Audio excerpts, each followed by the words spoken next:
Creo haber encontrado el eslabón perdido entre el animal y el hombre civilizado. Somos nosotros.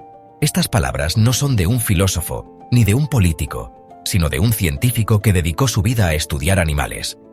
Konrad Lorenz, padre de la etología, premio Nobel.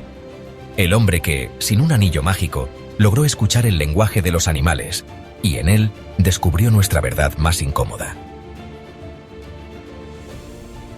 En este vídeo no hablaremos solo de animales, hablaremos de nosotros, de por qué los lobos se detienen antes de matar, y por qué los humanos no, de cómo los gansos tienen más códigos éticos en sus enfrentamientos que muchas naciones modernas, de cómo la violencia no es solo un acto, sino una herencia que puede guiarnos o destruirnos.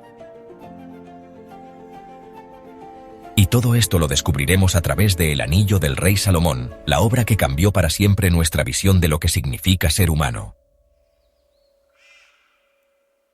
Konrad Lorenz nació en Austria en 1903 y fue testigo de las dos guerras mundiales. Es fácil comprender por qué su visión sobre el ser humano no era precisamente optimista. Pero en lugar de dedicarse a la filosofía o la política, Lorenz observó a los animales, estudió sus rituales, sus luchas, sus gestos, y encontró en ellos claves universales de comportamiento.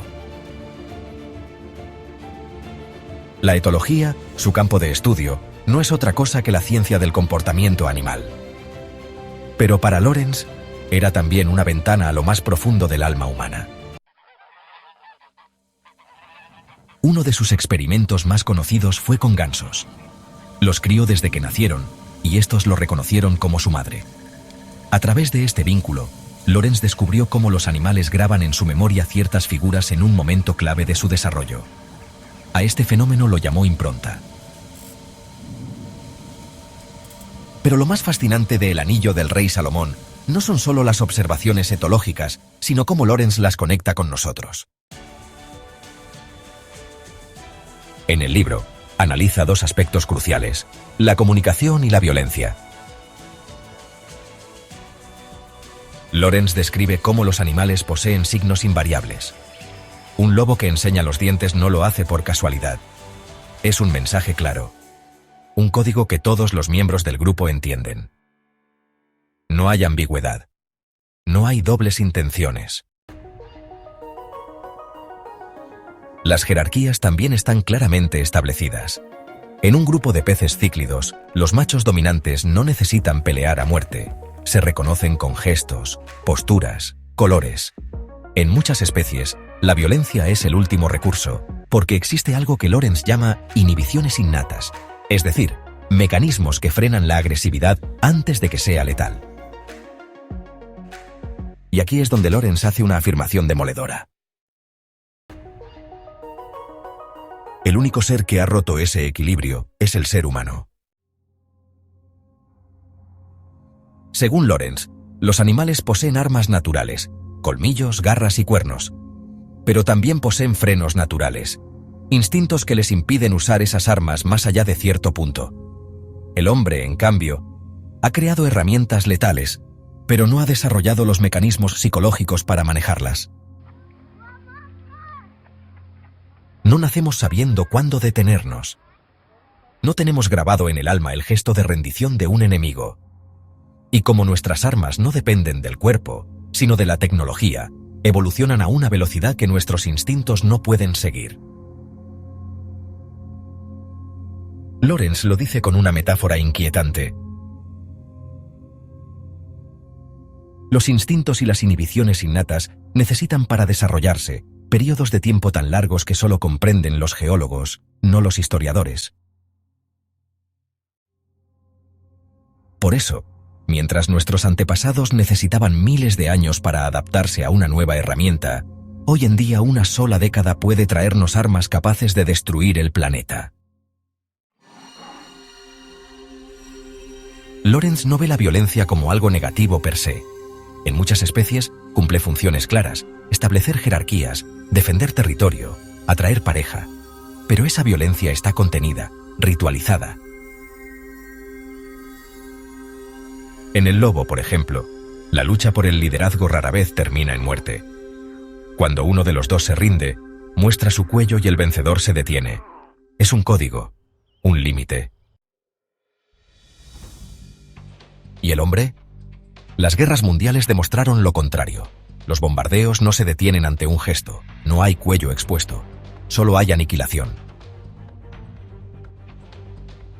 Y por eso, Lorenz se pregunta, ¿qué ocurre cuando la violencia pierde sus frenos?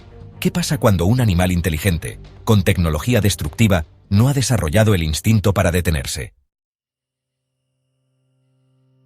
Los animales más violentos no siempre son los más grandes. Una de las lecciones más impactantes del libro es que no hay relación directa entre tamaño y agresividad. Lorenz relata cómo ciertas especies, consideradas frágiles, pueden ser despiadadas. Algunas aves pequeñas, por ejemplo, pueden acosar hasta la muerte a un miembro enfermo del grupo, un castigo social tan severo como en los grupos humanos. Pero también están los ejemplos positivos. Elefantes que cuidan a sus ancianos, delfines que ayudan a heridos, lobos que comparten la caza con los más débiles. En muchos casos, el reino animal demuestra una sabiduría emocional superior. El título del libro, El anillo del rey Salomón, hace referencia a una leyenda. El rey bíblico podía entender el lenguaje de los animales gracias a un anillo mágico. Lorenz, sin anillo, logró lo mismo solo con observación, paciencia y humanidad. Y en ese lenguaje animal descubrió una verdad brutal. Los humanos hemos roto los códigos. Hemos eliminado las señales, destruido las jerarquías naturales y perdido las inhibiciones que nos protegían de nosotros mismos. Por eso se pregunta, ¿nos comportaremos como las liebres o como los lobos? Las liebres, al verse acorraladas, colapsan. Los lobos, en cambio, entienden el límite, saben cuándo parar. La pregunta es clave, porque si la humanidad se divide en dos bandos con armas capaces de aniquilarse mutuamente, ¿qué instinto prevalecerá? Konrad Lorenz no era apocalíptico, pero sí estaba preocupado. Nos advirtió que el progreso técnico sin evolución moral es un camino al abismo. Y su legado no está solo en la biología, sino en la advertencia que dejó para el futuro. Hoy, cuando la violencia verbal, política, armada o digital crece sin frenos, cuando las redes sociales son campos de batalla y la guerra vuelve a ser cotidiana, la voz de Lorenz resuena con más fuerza que nunca. No necesitamos un anillo mágico, solo necesitamos volver a observar, escuchar y aprender de aquellos que aún recuerdan los límites que nosotros hemos olvidado, pero que en algún momento, y por el bien de las generaciones futuras, tendremos la obligación de recordar y aplicar de manera inexorable y por el bien de la humanidad.